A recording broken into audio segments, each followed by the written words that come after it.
Good evening to everyone. Welcome to Investment Achievement. Okay, நீங்க நம்ம பார்க்கக்கூடிய டாபிக் மார்க்கெட் இவ்வளவு ஹைல இருக்கு, ஆல் டைம் ஹை அப்படின்றதெல்லாம் ரீச் ஆயிட்டு இருக்கு. பட் நம்மளோட போர்ட்ஃபோலியோ புல்லிஷ்ல இருக்கா பேரிஷ்ல இருக்கா அப்படின்னு கேட்டதுக்கு பல பேர் bullish, slightly bullish and then bearish அப்படின்னு சொல்லியிருந்தீங்க.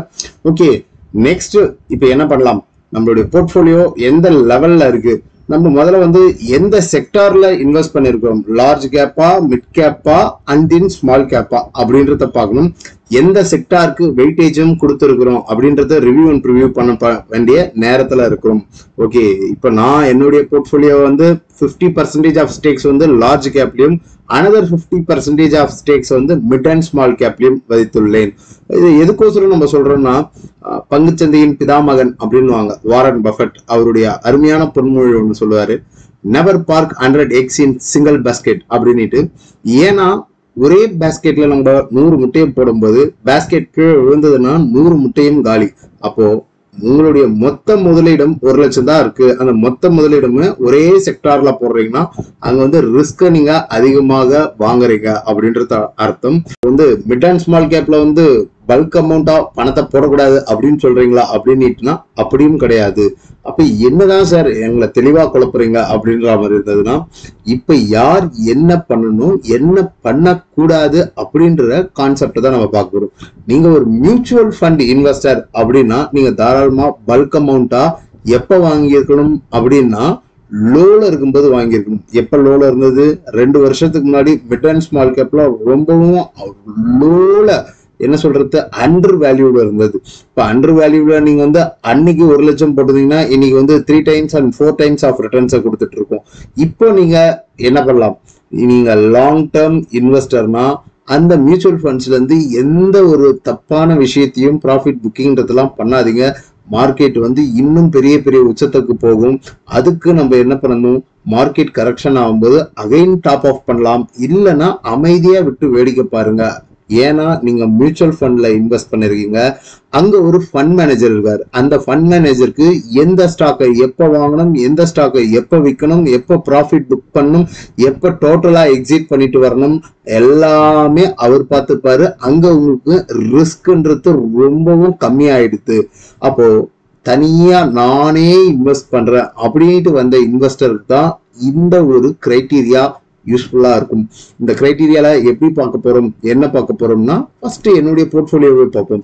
இப்போ நம்ம லார்ஜ் கேப், நீங்க யார், நம்ம இண்டிவிஜுவல் இன்வெஸ்டர் ஆயிட்டோம்னா நீங்களும் ஒரு போர்ட்ஃபோலியோ மேனேஜர் தான். நல்லா புரிஞ்சுக்கணும், நீங்களும் ஒரு போர்ட்ஃபோலியோ மேனேஜர், ஃபண்ட் மேனேஜர். உங்களுடைய பணத்தை நீங்க நிர்வாகம் செய்கிறீங்க. அப்ப அந்த நிர்வாக திறன் எப்படி இருக்கணும்னா மிக்ஸ்டு ரியாக்ஷனா இருக்கணும். இப்ப நம்ம எப்படி பண்ணிருக்கிறோம், லாஸ்ட் இயர்ல மிட் அண்ட் ஸ்மால் கேப்ல எல்லாம் நல்லா பெர்ஃபார்ம் பண்ணுச்சு. ஆல்மோஸ்ட் 100% ஆஃப் ரிட்டர்ன்ஸ் எல்லாம் எடுத்துட்டு வெளியே வந்தேன். அதை எடுத்துட்டு சேஃபர் சைடா லார்ஜ் கேப் ஸ்டாக்ஸ்ல இன்வெஸ்ட் பண்ணிருக்கேன். இந்த லார்ஜ் கேப்க்கும் மிட் கேப்க்கும் ஸ்மால் கேப்க்கும் என்ன அர்த்தம்ன்றது 2 நாளைக்கு முன்னாடி நம்மளுடைய ஃபேஸ்புக் பேஜ்ல போட்டிருப்போம். இப்போ என்னுடைய ரிஸ்க்ன்றது 50% லார்ஜ் கேப்ல இருக்கு, அண்ட் தென் 50% தான் மிட் அண்ட் ஸ்மால் கேப்ல இருக்கு. இந்த மிட் அண்ட் ஸ்மால் கேப்ல இருக்கிறது growth உள்ள ஸ்டாக்ஸா இல்ல ஃபண்டமெண்டலி ஸ்ட்ராங்கான ஸ்டாக்கா, அந்த ஸ்டாக் முன்னாடி ஃபியூச்சருக்கு க்ரோ ஆகுமா அப்படின்றதெல்லாம் நம்ம பார்த்து அனலைஸ் பண்ணி இன்வெஸ்ட் பண்ண வேண்டியதுதான் நம்மளுடைய வேலை. நான் என்னுடைய போர்ட்ஃபோலியோவை திறன்பட மேனேஜ் பண்ணியிருக்கேன். இதுலயும் சம் நெகட்டிவ் பயாசஸ்க்கு ஸ்டாக்ஸ் வரும், இல்லைன்னு சொல்லல. அந்த நெகட்டிவ் பயாசஸ்க்கு வந்ததென்றால் நான் மீண்டும் பணத்தை உள்ள போட்டு எங்க ஆவரேஜ் பண்ணணுமோ அங்க ஆவரேஜ் பண்ணுவேன். இந்த விஷயம் உங்களுக்கு தெரிஞ்சதுன்னா நீங்க சக்கரவர்த்தி, இந்த ஸ்டாக் மார்க்கெட்ல சக்கரவர்த்தி அப்படின்றத டிக்ளேர் பண்ணிட்டு போலாம். நான் இல்ல சார், நான் புதுசா இப்பதான் வந்திருக்கேன், வந்த உடனே ஹெவியா பெர்ஃபார்மன்ஸ் பண்ணுது அப்படின்ட்டு இந்த மிட் கேப்லயும் ஸ்மால் கேப்லயும் தான் இன்வெஸ்ட் பண்ணிட்டேன். இப்ப எனக்கு நெகட்டிவ் பயாஸ்ல இருக்கு, ஒரு 5% 10% நெகட்டிவ்ல இருக்குன்னா கண்ணை மூடிக்கிட்டு நான் சொல்ற விஷயத்த பண்ணுங்க. உங்களுடைய பொசிஷனை 50%க்கு குறைச்சிட்டு 50% எடுத்துட்டு போய் ரிஸ்க் கம்மியான லார்ஜ் கேப்ல பார்க் பண்ணுங்க. லார்ஜ் கேப்ல என்னென்ன ஸ்டாக்ஸ் எப்படி பார்க் பண்ணுட்டு லாஸ்ட் ஆஃப் ஆல் வீடியோஸ் எல்லாம் நிறைய கொடுத்துருப்போம், அதை போய் பாருங்க. அந்த லார்ஜ் கேப்ல ரிஸ்க டைவர்பிகேஷன் பண்ணி வச்சிருக்கீங்க. மீண்டும் நம்ம என்ன பண்ணணும், இந்த 50% மிட் அண்ட் ஸ்மால் கேப்ல இருக்கிறது ஒரு கரெக்ஷன். இப்பயும் சொல்றேன், மார்க்கெட் நல்ல ஒரு ஹைல வந்திருக்கு, ஐல வந்தா என்ன நடக்கும்னு பாத்தீங்கன்னா FISDAS ப்ராஃபிட் புக்கிங் பண்ணுவாங்க. எப்பவுமே வந்து லோல போயிட்டு லோயர் ஃப்ரீஸ்ல போயிட்டு நஷ்டத்துக்கு போய் விற்க மாட்டாங்க. கீழே இறக்கிட்டு கீழே இருந்து மார்க்கெட்டை மேல ஏத்தி மேல வந்துதான் வித்து லாபத்தை பார்ப்பாங்க. அப்போ மார்க்கெட் எந்த இடத்துல இருக்கு? ஒரு ஐல இருக்கு. பாருங்க 3 நாளா வந்து மார்க்கெட் ஹையர் ஐ ஃபார்மேஷன்ல தான் போயிட்டு இருக்கு மார்க்கெட். ஆனாலும் போர்ட்ஃபோலியோ ரிட்டர்ன்ஸ் இல்லைன்னா நம்ம போர்ட்ஃபோலியோவை டைவர்பிகேஷன் பண்ணியே ஆக வேண்டும் அப்படின்றதுதான்.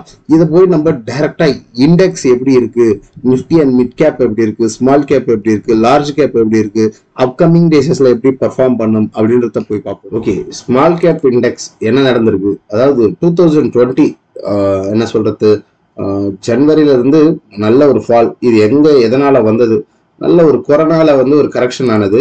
இங்க இருந்து மார்க்கெட் ஒரு 2021 ஐல இருந்து ஒரு கரெக்ஷன். இந்த கரெக்ஷன் மோட்ல பை பண்ணுங்கன்னு சொல்லணும். அப்போ இந்த ஐல போயிட்டு 1 லட்சம் 2 லட்சம் போட்டிருந்தீங்கன்னா கம்பல்சரி 50% உங்ககிட்ட நெகட்டிவ் ஆயிருந்திருக்கும். ஏன்னா இவங்க வந்து இண்டெக்ஸ் இவ்வளவு பெரிய ஃபால் வரும்போது ஸ்டாக்ஸ் வந்து பயங்கரமா ஃபாலோ ஆகும். ஸ்டாக்ஸ் வந்து என்ன சொல்றது, மிட் அண்ட் ஸ்மால் கேப் வந்து ஒரு நாளைக்கு 10% 15% எல்லாம் ஃப்ரீஸ் ஆகக்கூடிய ஸ்டாக்.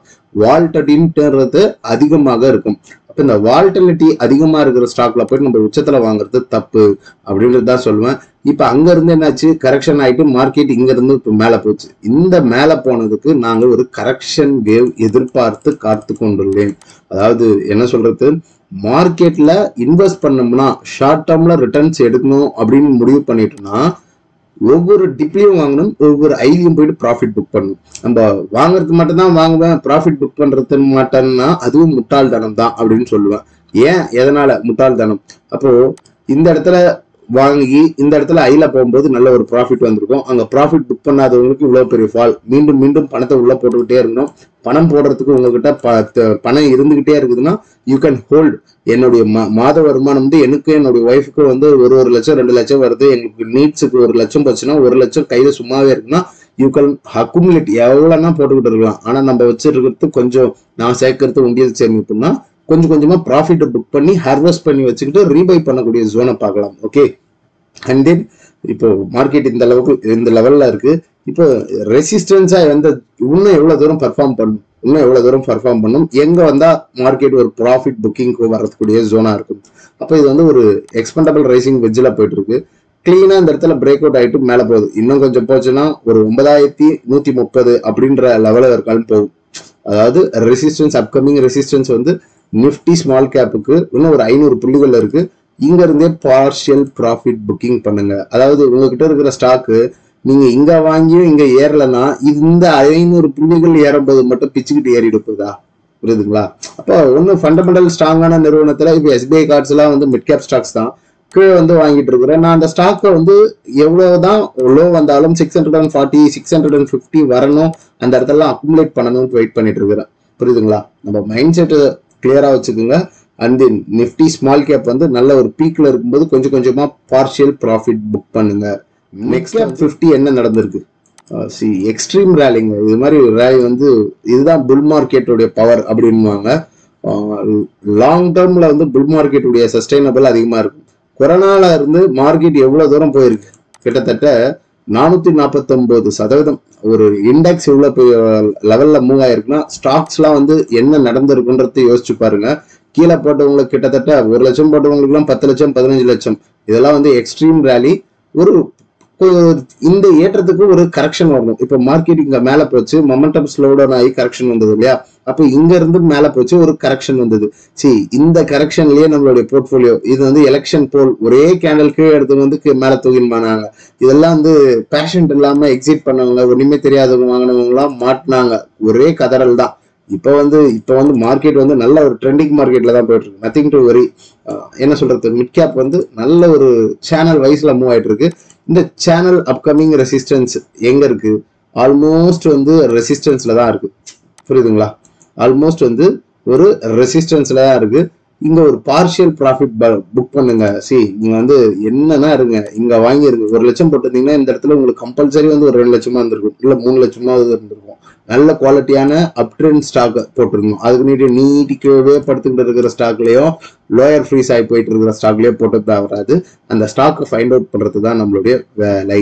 இப்போ இந்த இடத்துல அந்த வாங்கின ஸ்டாக்ஸ் என்ன ஆகும், கொஞ்சம் ப்ராஃபிட் புக்கிங் ஆகி ஒரு கரெக்ஷன் வரலாம், இல்ல அது பிரேக் அவுட் ஆயிட்டு ரீடெஸ்ட் வரலாம். ப்ராபபிலிட்டி மேல போதா கீழே போதான்றது பொறுத்து இருந்துதான் பார்க்கணும். அப்ப நம்ம புத்திசாலித்தனமா 50% கண்ணில் பார்த்த ப்ராஃபிட்டை ப்ராப்பர் என்ன சொல்றது பேப்பர் ப்ராஃபிட்டா பார்க்காம ப்ராப்பரா ப்ராஃபிட்டை புக் பண்ணுங்க. 50% நீங்க போட்ட 1 லட்சம் இங்க 2 லட்சம் ஆச்சா, அப்போ 1 லட்சத்தை வெளியே எடுத்துட்டு கையில ரிசர்வ்ஸ் அண்ட் சர்ப்ளஸா வச்சுக்கோங்க.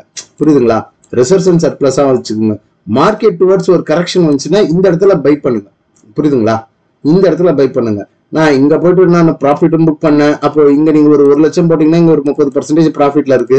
அந்த ஸ்டாக் மறுபடியும் கீழே இறங்கின்னு வரும்போது இண்டெக்ஸ் கரெக்ஷன் ஆகும்போது மீண்டும் வந்து 0 ஆயிடும். ப்ராஃபிட் இருக்காது. என்னவா இருக்குன்னு பாத்தீங்கன்னா முட்டை தான் இருக்கும். அப்போ முட்டையை வச்சு நம்ம என்ன பண்றது? அப்ப அந்த டைம் பீரியட் அதுக்கு தான் சொல்றோம், பார்ஷியல் ப்ராஃபிட் புக் பண்ணிக்கோங்க. சொன்ன திங்ஸ் உங்களுக்கு பயனுள்ளதா இருக்கும் அப்படின்னு எதிர்பார்க்கிறேன். பார்க்கக்கூடிய நண்பர்கள் லைக் பண்ணுங்க, சப்ஸ்கிரைப் பண்ணுங்க. பிரைஸ் ஆக்ஷனை ப்ராப்பரா லேர்ன் பண்ணணும் அப்படின்ட்டு விருப்பப்படக்கூடிய நண்பர்கள் அப்கமிங் செஷன்ல ஜாயின் பண்ணலாம். ஜூலை 6th வந்து கிளாஸஸ் ஸ்டார்ட் ஆகுது. எவ்ரி சாட்டர்டே அண்ட் சண்டே மட்டும்தான் கிளாஸஸ். வெபினார், லைவ் வெபினார் தான் போகும் வியா கூகுள் மீட். கிளாஸஸ்க்கு உண்டான டீடைல்ஸ் என்ன ஏதுன்னு வேணுன்ற நண்பர்கள் என்னுடைய WhatsApp and then GPay payment number இதுதான், டெக்ஸ்ட் பண்ணுங்க. கிளாஸஸ்ல ஜாயின் பண்ணக்கூடிய நண்பர்கள் பேமெண்ட்டை போட்டீங்கன்னா வாட்ஸ்அப்புக்கு சென்ட் பண்ணி விடுங்க ஸ்கிரீன்ஷாட்டை.